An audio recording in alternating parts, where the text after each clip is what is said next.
Sabíeu que els personatges del romànic tenen al cap els núvols? Sí, com alguns personatges d'animació. El disc lluminós que envolta els caps dels personatges sagrats s'anomena nimbe. I nimbe prové del llatí nimbus, que significa núvol baix i fosc de pluja o de neu. D'aquí, per exemple, la paraula cumulonimbus. Doncs bé, igual que hi ha núvols de tota mena, no tots els nimbes són iguals. Per exemple, el de Crist és un nimbe crucífer, és a dir, que porta inscrita la creu en senyal de la seva mort i resurrecció redemptores. És el logo amb què podeu reconèixer Jesús en qualsevol representació, també en la seva forma animal com a anyell de Déu.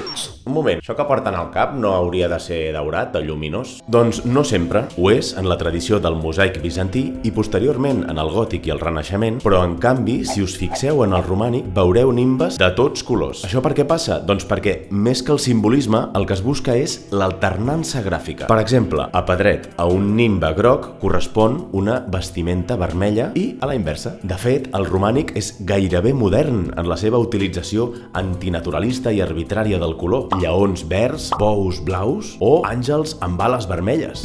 Però no estàvem parlant de nimbes? Sí, tens raó. Mira, quan es vol destacar la importància del personatge, podem trobar nimbes guarnits en formes de flors o perles. No portar cap mena de nimbe també és significatiu, perquè identifica els personatges pagans o descreguts. Aquells. Si us fixeu en la història de l'art, és molt interessant com els nimbes s'han anat adaptant als estils de cada època. Al gòtic i al renaixement, la falera tridimensional ens portarà una mena de discos flotants. I, ja en el barroc, la moda naturalista els reduirà a aquesta mena d'anells molt difusos. I si anem més enrere en el temps? El nimbe lluminós és un atribut freqüent en les divinitats del Sol, Ra, Helios o Apolo. I d'aquesta tradició clàssica, justament, venen algunes representacions del Sol en el romànic com un personatge amb el cap radiant. I fins i tot el propi Déu, amb un nimbe solar com a centre de l'univers en aquest manuscrit romànic del nord d'Itàlia, on se'l representa envoltat de les estacions i dels signes del zodíac. I és moment